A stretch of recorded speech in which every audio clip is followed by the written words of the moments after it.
Muy bien, muy buenos días, amados oyentes, que el Señor les bendiga. Estamos una vez más en este precioso día que el Señor nos regala para poder compartir juntos la palabra de Dios. Hoy estamos continuando nuestra escuela bíblica que llevamos cada día domingo a las 9 de la mañana. Estamos estudiando de manera virtual, de forma digital, por así decirlo, nuestra escuela bíblica, donde estamos estudiando doctrinas fundamentales, ¿no?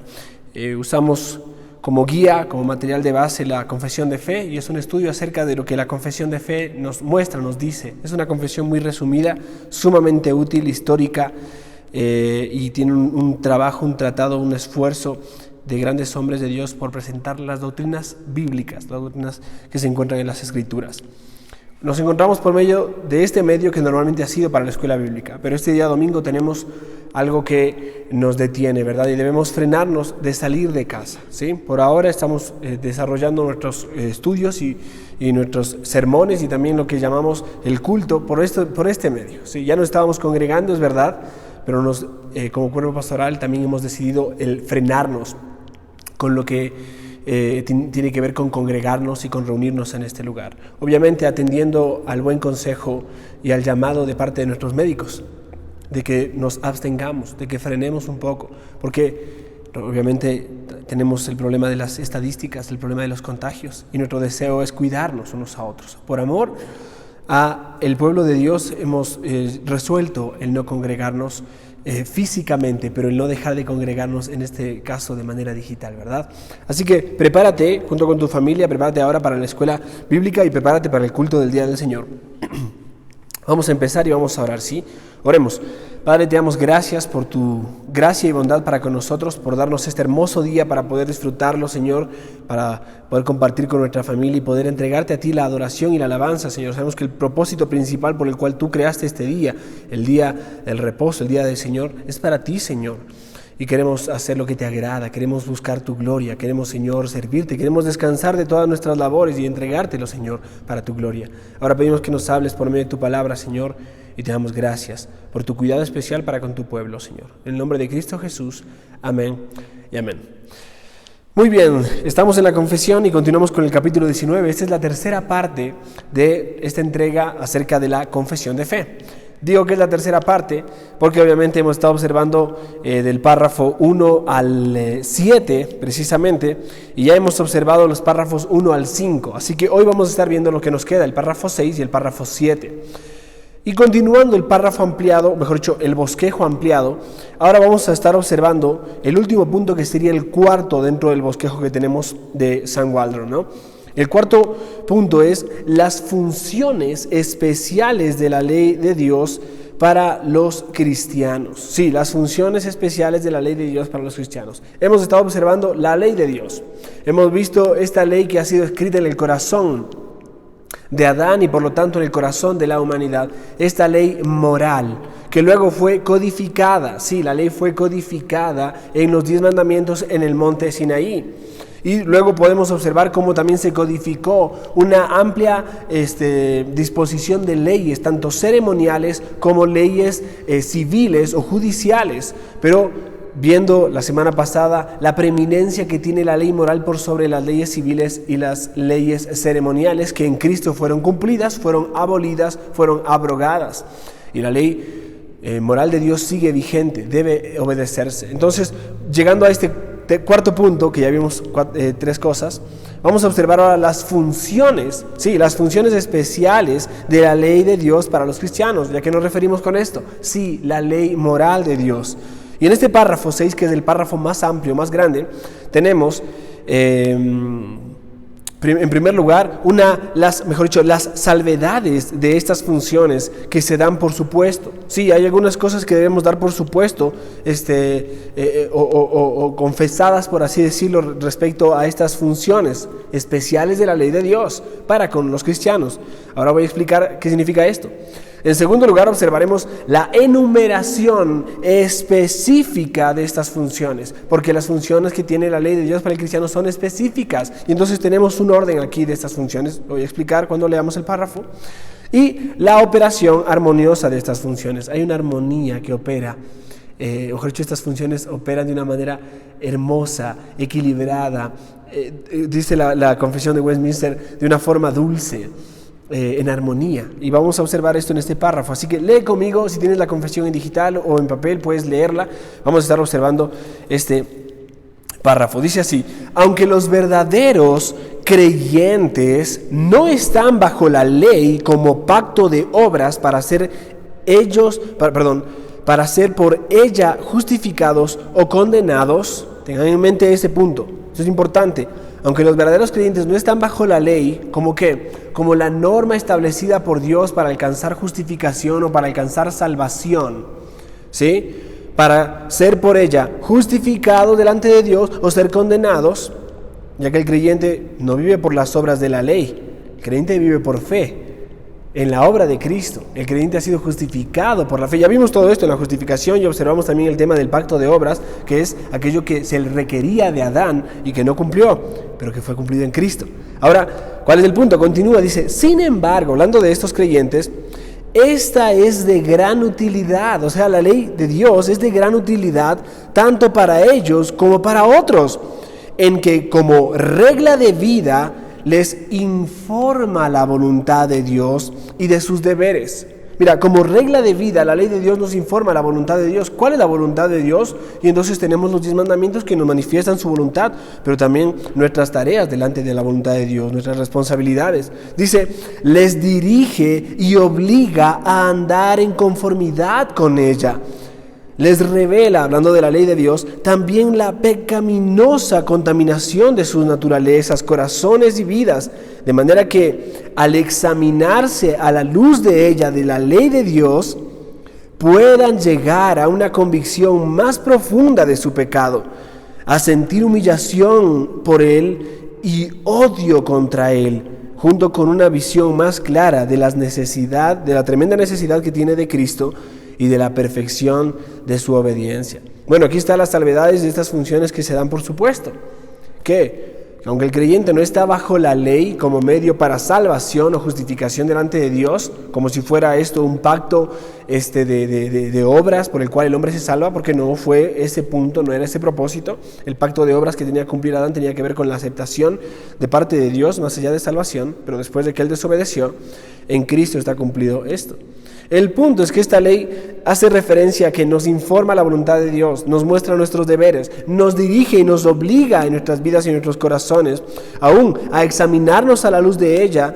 Mira esto, estamos enumerando las cosas que nos pide y que nos muestra, para que de esta manera podamos llegar a una convicción más profunda de nuestro pecado y por medio de la ley, ahora en Cristo, podamos aborrecer, conociendo el pecado a la luz de qué cosas no debemos hacer, podamos aborrecer esas cosas, odiar esas cosas y buscar una visión clara de nuestra tremenda necesidad de Cristo y obviamente, como dice la confesión, y de la perfección de su obediencia. Si Cristo padeció y fue probado y tentado en todo, nosotros tenemos aquí un llamado también, ¿no?, de que la ley nos manifiesta, que nos llama a la obediencia, nos obliga a la obediencia.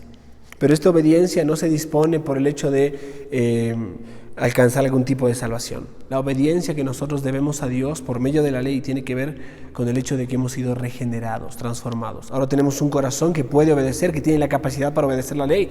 Sin Cristo, una persona aún así debe obedecer la ley, pero no puede. Ahora nosotros por su gracia podemos hacerlo, por la gracia de Cristo. Avanzando en este párrafo, ahora continúa y dice, también la ley moral es útil para los regenerados. Estamos hablando de que la ley de Dios en el corazón de la conciencia y esa ley moral que son los 10 mandamientos hablan y deben llevar a toda la humanidad a una obediencia a Dios. Y la humanidad es responsable delante de Dios, por eso la condenación viene, porque no agradaron a Dios obedeciendo sus mandamientos. Pero ahora pensando, ahora en los cristianos, también la ley moral es útil para los regenerados, a fin de restringir su corrupción, en cuanto a que prohíbe el pecado, para que no nos corrompamos, y sus amenazas sirven para mostrar lo que sus pecados todavía merecen, y qué aflicciones pueden esperar por ellos en esta vida, aun cuando estén libres de la maldición y el puro rigor de la ley. Hace referencia al hecho de que ya no estamos bajo maldición o el rigor de la ley, pero también hay consecuencias Habla de amenazas que sirven para mostrar lo que nuestros pecados todavía merecen. Nos recuerda que esos pecados que a veces cometemos o abrazamos de una manera que no deberíamos, merecen castigo. Y esas amenazas nos recuerdan eso. Pero también que las aflicciones que aflicciones pueden esperar por ellos en esta vida. Que realmente por la desobediencia las consecuencias vienen, ¿no? Y estas aflicciones nos recuerdan que aún vivimos en un mundo caído, con corazones caídos, que aún ahora, gracias al Señor, han sido regenerados, pero todavía están en proceso.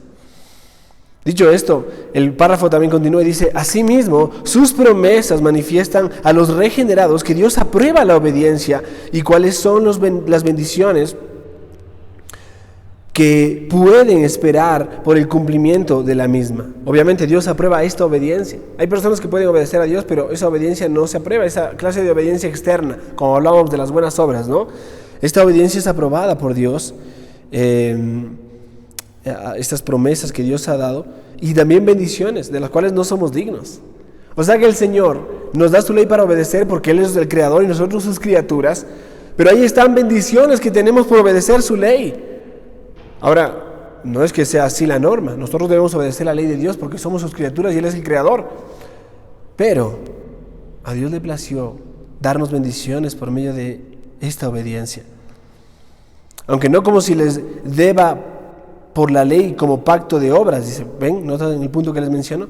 De manera que si alguien hace lo bueno y se abstiene de hacer lo malo, porque la ley le manda lo uno y le prohíbe lo otro, no por ello demuestra que se encuentra bajo la ley y no bajo la gracia. Ahora voy a explicar esto, ¿no?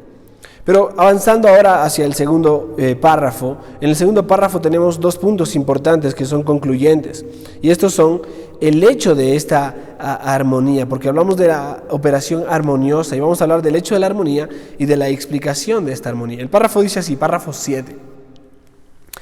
Los usos de la ley ya mencionados tampoco son contrarios a la gracia del Evangelio, sino que concuerdan armoniosamente con él, pues el Espíritu de Cristo subyuga y capacita la voluntad del hombre para que haga libre y alegremente lo que requiere la voluntad de Dios revelada en la ley. ¿Por qué? Alguno de ustedes podría decir, y voy a mencionar ese texto que está en Romanos, pero pastor, ya no estamos bajo la ley, sino bajo la gracia. ¿Qué tiene que ver la ley con el Evangelio? Mucho.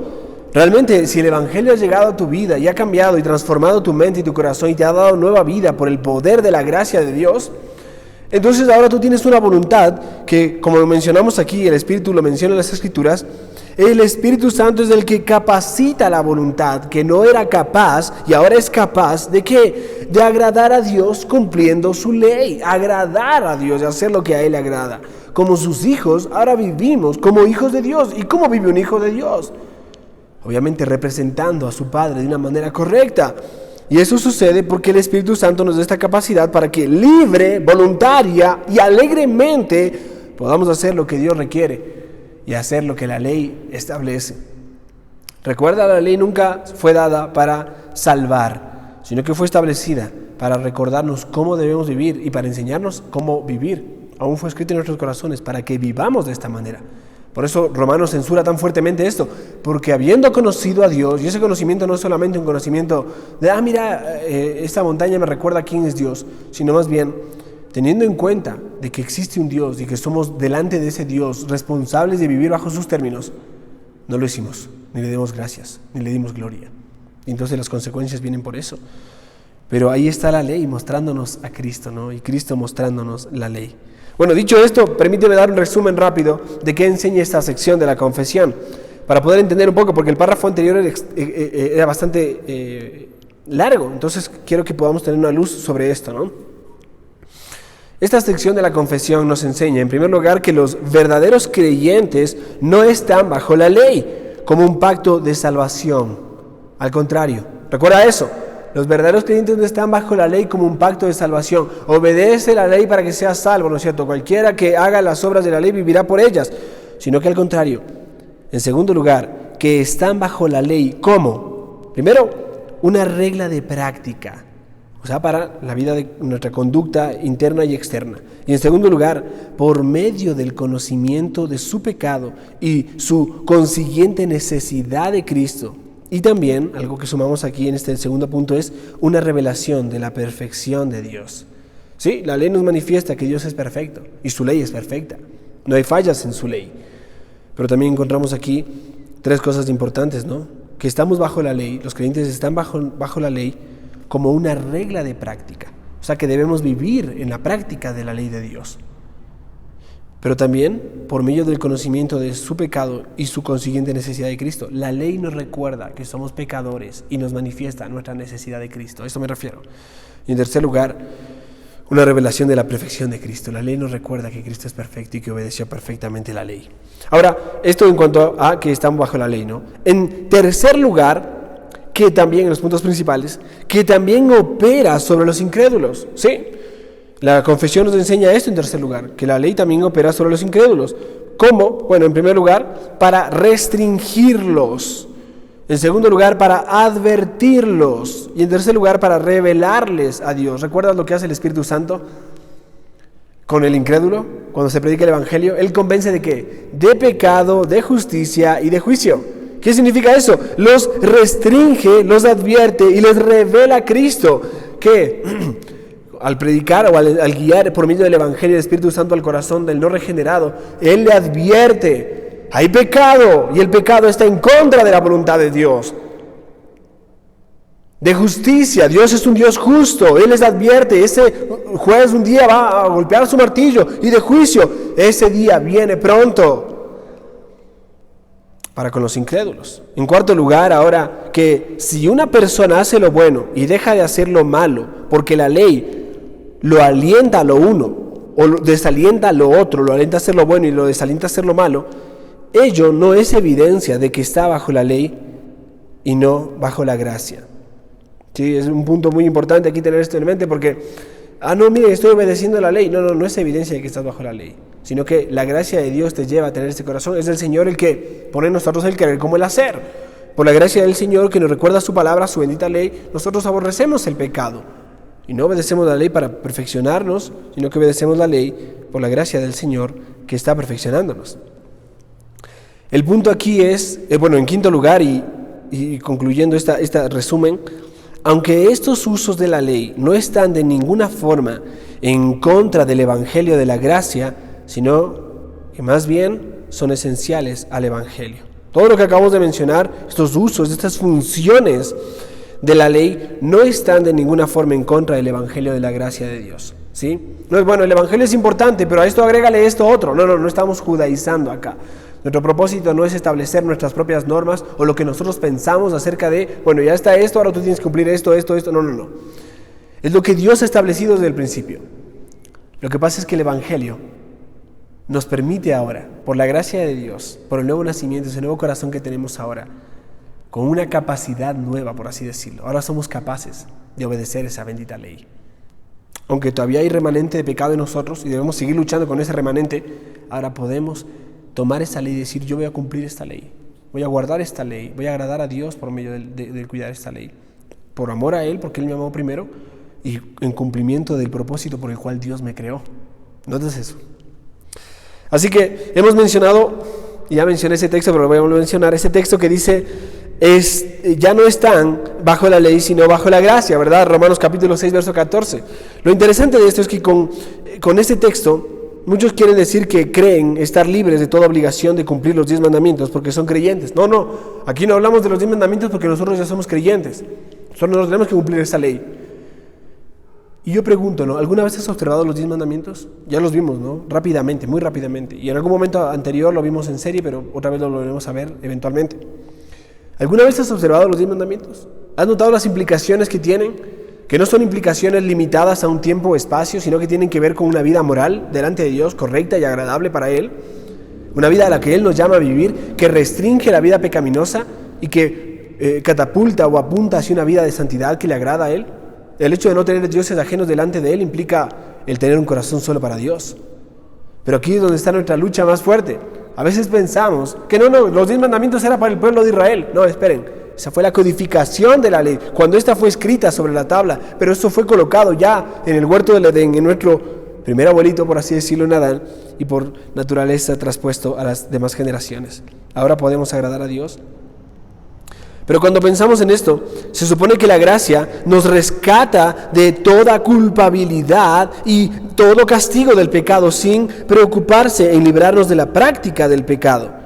Recuerda esto, te lo repito. Se supone que la gracia nos rescata de toda culpabilidad y todo castigo del pecado sin preocuparse en librarnos de la práctica del pecado. Mira esto, nosotros tenemos que seguir continuando una lucha, por eso somos llamados a mortificar la carne, a matar la carne.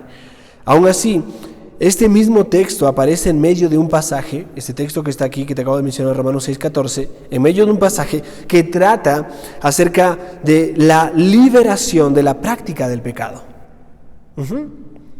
Tiene que ver con el hecho de, sí, ya estoy en Cristo, ya estoy bajo la gracia, pero es Pablo el que dice, ¿pecaremos para que la gracia de Dios abunde? Y él mismo dice, no, en ninguna manera. No, ni siquiera dejemos que eso venga a nuestra mente pensando de que Cristo puede ser solamente un ídolo que me salve y ya puedo vivir mi vida como yo quiera. No. En el capítulo 6, del verso 1 al 23, encuentras cómo Pablo da una serie de principios acerca de cómo abandonar la práctica del pecado. Mira, el creyente tiene luchas con el pecado. El cristiano peca. La diferencia que tiene con el no creyente y el no regenerado es que el cristiano no permanece y no practica el pecado. Hay una diferencia en practicar y que se vuelve una rutina en la vida de alguien, en que de vez en cuando, eventualmente sin procurarlo, con una lucha en el corazón, con debilidad, tropiece de alguna manera. Pero hay una diferencia entre tropezar y vivir continuamente pisando ese lugar. ¿Notas esto, no? Y eso es lo que nos manifiesta el capítulo 6. Y la gran afirmación de Pablo es que el pecado no puede dominar la vida del creyente. Mira lo que dice Romanos capítulo 6 para que tengas una luz más clara acerca de esto.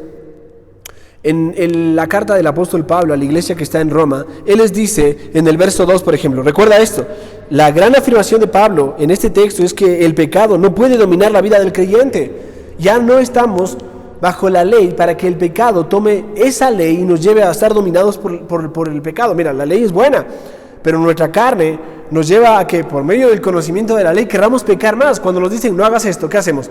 Hacer esto, voy a hacer eso, no tocar, ¿no es cierto? Bueno, la diferencia es que lo que hizo Cristo al liberarnos de la esclavitud del pecado es darnos, por su gracia, por su bendita gracia a nosotros, una libertad que nos concede ahora ya no estar bajo el dominio del pecado en nuestra vida. Mira lo que dice el verso 2. En ninguna manera, porque los que hemos muerto al pecado, ¿cómo viviremos en él? Permanencia significa eso. Versículo 7. Porque el que ha muerto ha sido justificado del pecado. Ya no tiene la carga o la culpa del pecado sobre él. Obviamente que va a tener una lucha hoy, va a tener esa culpa, va a buscar confesión y va a buscar restauración de parte de Dios. Pero hablamos de que de parte de Dios él ya es visto como justo porque Cristo lo representa. En el verso 14, porque el pecado no se enseñoreará de vosotros, pues no estáis bajo la ley, sino bajo la gracia. Y ese punto, no se enseñoreará de vosotros, está la implicación de que no es mi esfuerzo por obedecer la ley lo que me lleva a mí a encontrarme justo delante de Dios, sino que es la gracia de Dios la que a mí me permite y me impulsa a mirar esa ley para el bien de mi alma. ¿Por qué? Porque ya no es el pecado el que mora y reina en mí, sino que es la gracia de Dios la que reina y mora en mí. Y es esa gracia la que me lleva a obedecer esa bendita ley. Mientras que el pecado me llevaba a decir, no se puede hacer esto, voy a practicarlo. En contra de Dios, la gracia me dice, ahora puedo obedecer esa ley para la gloria de Dios. Ya no se enseñorea el pecado, ahora somos esclavos de la gracia de Dios. Verso 22, aún más adelante, dice, mas ahora que habéis sido liberados del pecado y hechos siervos de Dios, tenéis para vuestro fruto la santificación y como fin la vida eterna. Qué maravilloso, porque aquí este verso está lleno de teología práctica. Teología práctica. Muchos de nosotros decimos, bueno, ya soy salvo, ya no importa, voy a vivir mi vida como yo quiera. Aquí tenemos un problema, porque esas personas miran a Cristo como un amuleto, que dice, bueno, me quedo con este amuleto porque si este me da la vida eterna, me quedo con eso, pero voy a seguir viviendo mi vida. Y separan lo que implica la fe y la fe práctica. Y la fe es un todo en la vida del creyente. Este verso dice, mas ahora que habéis sido liberados del pecado, verso 22, y hechos siervos de Dios. Mira las palabras aquí, liberados del pecado implica que ya no somos esclavos del pecado. Y la palabra siervos de Dios implica que ahora somos esclavos de Dios. Sí o sí, como criaturas de Dios, nosotros nos debemos someter o sujetar a una autoridad. Y habiendo caído, éramos esclavos del pecado. Ahora, siendo liberados por Cristo, somos esclavos y somos libres ¿para qué? Para servir a Dios. Y aquí está este propósito: tenéis por vuestro fruto la santificación. La santificación viene a la vida del creyente, no así que sí. Viene porque el creyente ahora tiene la capacidad para obedecer la ley de Dios y para vivir bajo sus términos. Y entonces vivir para agradar a Dios. Y sí, aquí está el propósito final, la vida eterna. Dicho esto, la razón por la cual el pecado no puede dominar a un creyente es precisamente porque él, como hemos leído, no está bajo la ley, sino bajo la gracia. Si él aún estuviera bajo la ley, presta atención, aún seguiría dominado por el pecado. Si él aún siguiera bajo la ley, aún seguiría dominado por el pecado. Y quiero que entiendas que cuando habla bajo la ley hace referencia a, es una terminología de pactos. Él ya no está bajo ese pacto de la ley, por así decirlo. Voy a explicarlo un poco más. Puesto que está bajo la gracia, ya no está bajo el dominio del pecado. Ahora está bajo el pacto de, y esta ha sido una palabra muy importante, bajo el pacto de gracia, que es en Cristo. Ya no está bajo algún pacto dentro del Antiguo Testamento que nos llevaba a estar sujetos a esta ley para intentar de alguna manera agradar a Dios, pero fue dada la ley para que entendamos que no podemos por nuestra propia cuenta agradar a Dios, necesitamos a alguien más, necesitamos un Salvador. Ahora estamos bajo el nuevo pacto y esa ley es sumamente útil. Mira, muchos hoy en día dirían, si yo pudiera violar el día de reposo porque no estoy bajo la ley, sino bajo la gracia. Muchos de nosotros actualmente pueden decir, sí, yo puedo violar el día de reposo porque no estoy bajo la ley, sino bajo la gracia, yo ya puedo violar ese día. Pero Pablo está diciendo, en efecto y en principio, no puedo ignorar el día de reposo porque estoy bajo la gracia, no bajo la ley, y el pecado no puede dominarme. ¿Notas esto? No es una liberación de una serie de requisitos obsoletos, no. Es una comprensión adecuada de aquellas normas que Dios ha establecido para nuestra vida. Mientras el pecado me hacía ver la ley como una carga y una molestia, la gracia me manifiesta que la ley era una guía que me mostraba a Cristo. Y ahora Cristo me manifiesta por medio de su gracia que la ley me lleva a agradar a Dios correctamente, a vivir una vida que le agrada a Él. Así la solución se encuentra en un entendimiento correcto de lo que significa estar bajo la ley y bajo la gracia. Estar bajo, esa palabra bajo, significa vivir bajo los términos o las condiciones de, o el pacto que se le denomina ley o el pacto que se le denomina gracia, como te mencionaba. Sin embargo, no significa que no puede haber ningún aspecto de la ley en el pacto de la gracia, ni viceversa. No, hay mucho de la ley y del pacto de gracia. Muchísimo, mejor dicho, la ley moral está dentro del pacto de gracia, pero es esa ley que no es obedecida para salvación, sino que ahora que somos salvos, podemos mirar esa ley con gozo y gratitud y decir, Señor, gracias por establecer tú las normas de cómo yo debo vivir y ya no bajo mis normas. Por generaciones hemos nacido de Adán bajo la obligación de cumplir perfectamente la ley de Dios como condición de vida, porque Dios nos creó y somos sus criaturas. Ahora, estar bajo la ley significa o tener la obligación de cumplir los mandamientos perfectamente, perpetuamente, o morir. Eso significa. Cuando hablamos de estar bajo ese pacto de la ley, tiene que ver con el hecho de cumplir la obligación de una manera perfecta, esas obligaciones que Dios nos ha dado, esos mandamientos que Él ha establecido, de una manera perfecta y perpetua, o morir. Y a causa de la caída de Adán y nuestra caída en Él, este es un pacto sin esperanza. Porque todo aquel que trata de obedecer toda la ley pero infringe en un punto se hace culpable de toda la ley. Porque nadie puede vivir bajo las obras de la ley para ser salvo o agradar a Dios. Estar bajo la gracia, por otro lado, es estar bajo los términos y las condiciones de un pacto que otorga la vida al hombre sin que él mismo haya tenido una previa obediencia perfecta y perpetua a la ley. Nuestra obediencia no es la importante, es la obediencia de Cristo, y nuestra unión con Cristo nos manifiesta que Él nos otorga su obediencia perfecta. Y por esa obediencia perfecta nosotros somos aceptados por parte de Dios. Ahora nuestra tarea con la ley es obedecerla para agradar a nuestro Padre, para agradarlo y cumplir aquello que Dios nos ha mandado. Qué maravilloso es considerar esta perfecta ley. Ahora, su propia obediencia a la ley no es el modo por medio del cual la persona es salva, sino más bien por la gracia de Dios. Pero nota dos aspectos importantes del pacto de gracia que involucran la ley. Dos aspectos importantes del pacto de gracia que involucran la ley. Hemos observado y puedes revisar en los estudios que hemos dado acerca de el pacto de Dios. Pero en primer lugar, que la gracia es dada al pecador que tiene un fundamento, esta gracia que ha sido dada al pecador tiene un fundamento legal. ¿Cuál es el fundamento legal de esta gracia que ha sido entregada al pecador?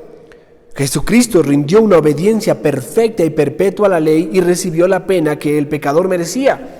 ¿Cuál es el contexto legal de esta gracia?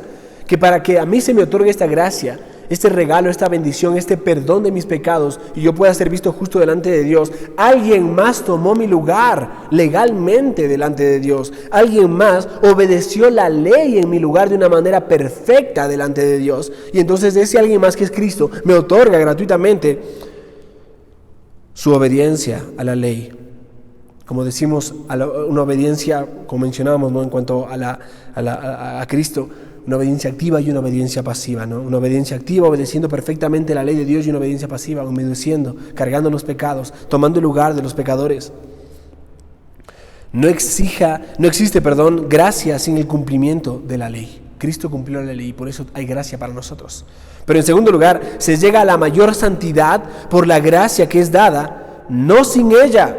Podemos llegar a una santidad más amplia y más grande por esa gracia que nos ha sido dada, pero no aparte de la ley, puesto que la gracia es una obra renovadora de Dios en el corazón del pecador, que trae un nuevo poder y deseo de santidad.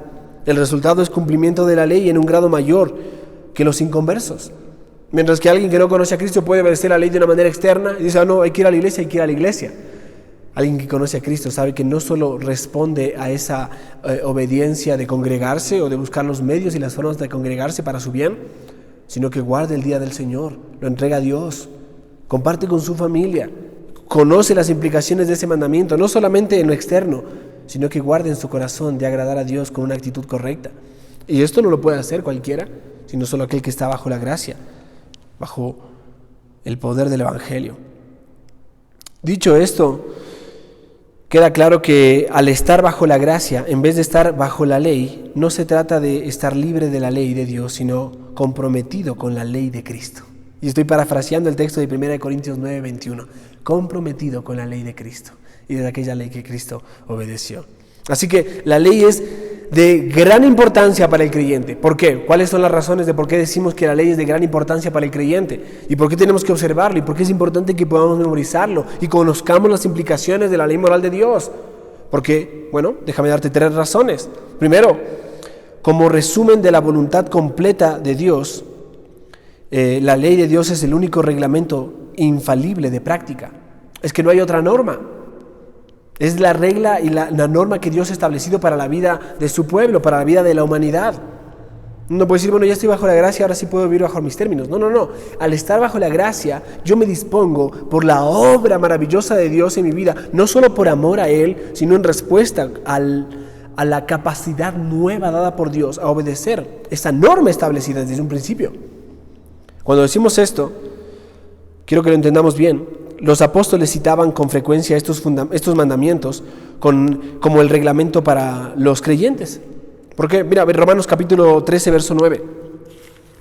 Vuelvo a repetirte, los apóstoles, sobre el cual fue construido o edificada la iglesia, ¿no? El fundamento de lo que ellos dijeron era Cristo. Ellos dijeron varias cosas. Mira, Pablo dice en Romanos capítulo 13, verso 9, dándole importancia a la obediencia a estos mandamientos. Dice, porque no adulterarás, no matarás, no hurtarás, no dirás falso testimonio, no codiciarás. Simplemente lo que está haciendo aquí es tomando la ley moral. Tal vez no la menciona toda, pero ya da un precedente de que está hablando de la ley moral de Dios. Y el texto dice, y cualquier otro mandamiento en esta sentencia se resume. ¿Cuál? Amarás a tu prójimo como a ti mismo. ¿Te acuerdas eso? Él recuerda, por así decirlo, la segunda tabla de la ley, usando este lenguaje, ¿no? La segunda tabla de la ley, que tiene que ver con amar al prójimo. ¿Y qué tiene que ver con amar al prójimo? Ama a tu prójimo tiene que ver con, vuelvo a repetírtelo, no adulterarás, no matarás, no hurtarás, no darás falso testimonio, no codiciarás.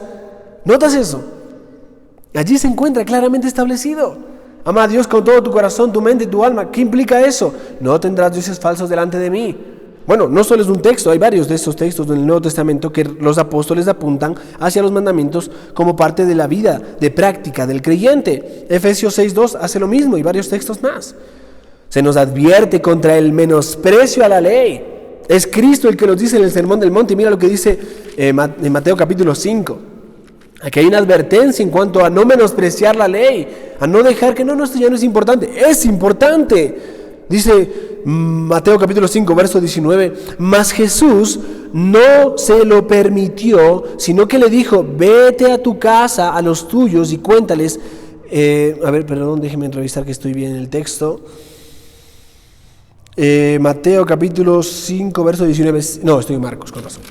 Vamos a Mateo capítulo 5, allí en el Sermón del Monte, en el verso 19, dice, de manera que cualquiera que quebrante uno de estos mandamientos muy pequeños y así enseñe a los hombres, muy pequeño será llamado en el reino de los cielos, mas cualquiera que los haga y los enseñe, este será llamado grande en el reino de los cielos. O sea que aquí hay un llamado a no menospreciar la ley de Dios.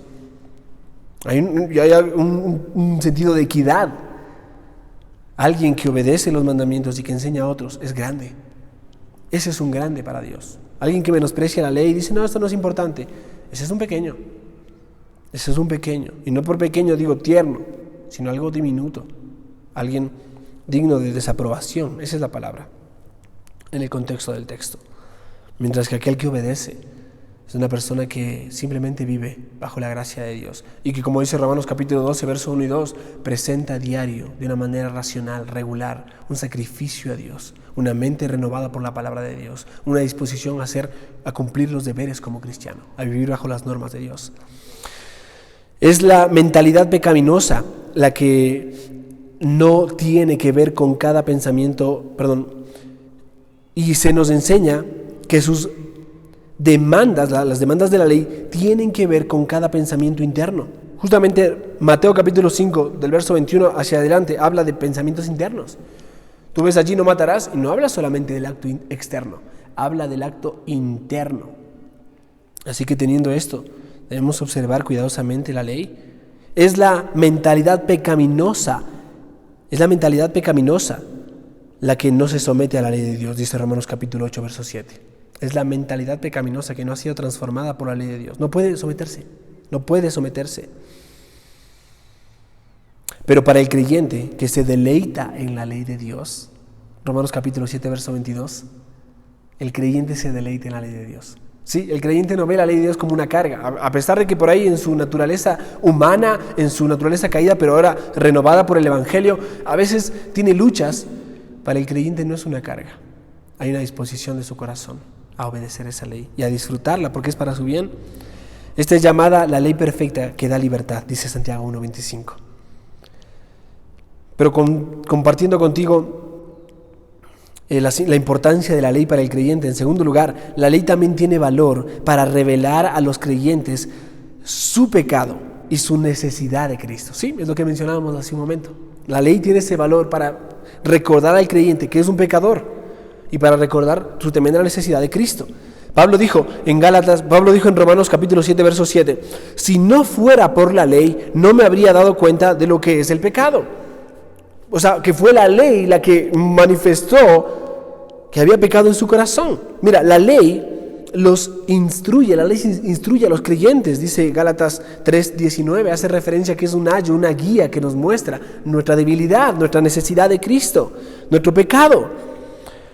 La ley enseña a los hombres que están perdidos para que busquen a Cristo. La ley manifiesta a los hombres el hecho de que están perdidos. Como decía la semana pasada, una persona que es ciega naturalmente, una persona que es ciega de naturaleza, es una persona consciente de que no ve, pero no hay nada peor que la ceguera espiritual, porque esa persona no es consciente.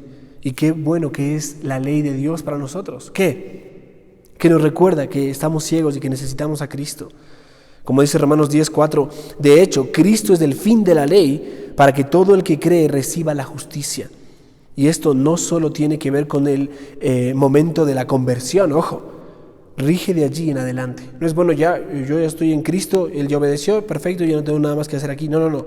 A partir de allí, vamos para adelante. La ley le enseña al creyente su deber de arrepentimiento y fe continuos y perpetuos. O sea que el creyente todos los días debe estar continuamente creyendo y arrepintiéndose. Creyendo, reafirmando sus convicciones, reafirmando su compromiso con el pacto de Cristo. Yo creo en Él, yo creo en la obediencia perfecta de Cristo, yo sigo sus huellas y sus pisadas, yo confío en que su obra es perfecta. Y arrepintiéndose, yo reconozco que necesito transformación, yo reconozco que necesito perdón de Dios por nuestro corazón que todavía tiene fallas, pero que está en proceso. Y en tercer lugar, hablando de la ley es de gran importancia para el creyente, finalmente la ley revela la gloria de Cristo, ¿sí? Nos muestra lo santo que Cristo es, Mateo 5:17, Romanos 5:18 y 19, y nos muestra la severidad de la ley y el castigo que le exigió a Cristo. La ley es severa y Cristo cargó esa severidad y ese castigo, esa maldición en aquella cruz. Con respecto al incrédulo, nada se compara con el hecho de que la ley ejecuta la sentencia del juicio contra él, porque sabemos que todo lo que dice la ley lo dice a quienes están sujetos a ella, para que todo el mundo se calle la boca y quede convicto delante de Dios. Romanos 3:19. Pero sin embargo, aún en su caso, hablando del incrédulo, la ley logra el bien. Aunque incita a la enemistad y al pecado a causa de la depravación y la caída, el corazón que a veces dice, a mí me tienen que decir esto, también restringe la expansión externa de ello por causa de la ley escrita en nuestros corazones, que a veces nos juzga y a veces nos aprueba. Aún en las naciones donde el Evangelio no ha tenido mucho avance, mucha propagación, existe algún conocimiento de esta ley moral de Dios. Y tiene algún efecto en restringir el progreso del pecado. Sin embargo, obviamente de ninguna forma lo puede remediar. Solo Cristo puede remediar el problema del pecado. Miren qué importante que es la ley de Dios que nos muestra Cristo. Y qué maravilloso que Cristo a través de sus palabras nos muestran a la ley y debemos seguirla de una manera cuidadosa, amorosa, bajo los términos para vivir la vida que Dios nos ha llamado a vivir por la gracia de Dios. Bueno, que el Señor nos dé gracia para obedecer esta bendita ley. Y tenemos que seguir aprendiendo de los 10 mandamientos, memorizándolos y comprendiendo sus implicaciones. Si el Señor nos permite, la semana que viene estaremos estudiando un nuevo capítulo de la Confesión de Fe. Pero por ahora dejamos aquí este tema. Oremos. Padre, te damos gracias por el bien que nos haces a través de tu palabra. Y por aún iluminarnos para poder entender la necesidad que tenemos de obedecer tu palabra, Señor. A veces pensamos que siempre somos dignos de los beneficios y poco somos responsables de, oh Dios, las demandas que tú nos das, Señor. A veces somos muy contentos o estamos muy contentos, Padre, con los privilegios, pero somos muy ociosos con los deberes. Tú nos has dado, mi Dios, grandes derechos a través del Evangelio, de los cuales no somos dignos, pero también nos colocas y nos entregas obligaciones, advertencias, Señor, en tu palabra. Y queremos ser conscientes, serios delante de tu palabra, de no hacer lo que a nosotros nos agrada, sino de vivir para agradarte a ti, porque para eso nos has creado. Y por ese favor nos has salvado también, Señor, en Cristo. Pedimos, Padre, que nos des un corazón que continuamente mira las maravillas de tu ley y se deleite en tu ley, Señor. Y que esté vivo bajo tus términos, Señor, para la gloria de tu nombre, no para la nuestra, ni con una intención errada, sino buscando solamente tu gloria. Te lo pedimos y te agradecemos en el nombre de Cristo Jesús. Amén. Muy bien, hermanos, nos vemos ahora en el servicio de adoración de manera virtual. Que el Señor los bendiga.